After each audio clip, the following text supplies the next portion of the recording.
आज श्रींची पालखी विठुरायाच्या भेटीसाठी प्रस्थान ठेवणार आहे।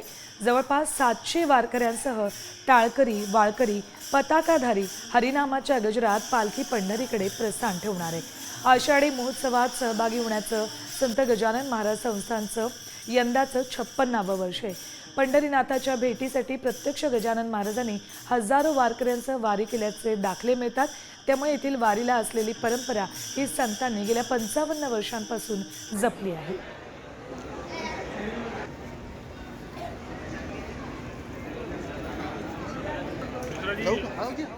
थेट जाऊयात आपण शेगावमध्ये आमचे प्रतिनिधी संजय जाधव आपल्याला तिथली माहिती देत आहेत। विदर्भाची पंढरी समजल्या जाणाऱ्या संत शेगाव महाराज गजानन महाराज यांची आज पालखी शेगाव इथून प्रस्थान होणार आहे पंढरपूरकडे। पंढरपूरचे आपण पाहू शकतो की आता ही पालखीचं पूर्ण तयारी झालेली आहे। आता थोड्याच वेळात इथे आरतीसुद्धा होणार आहे। आरती झाल्यानंतर ही पालखी शेगाव आपलं पंढरपूरकडे प्रस्थान होणार आहे।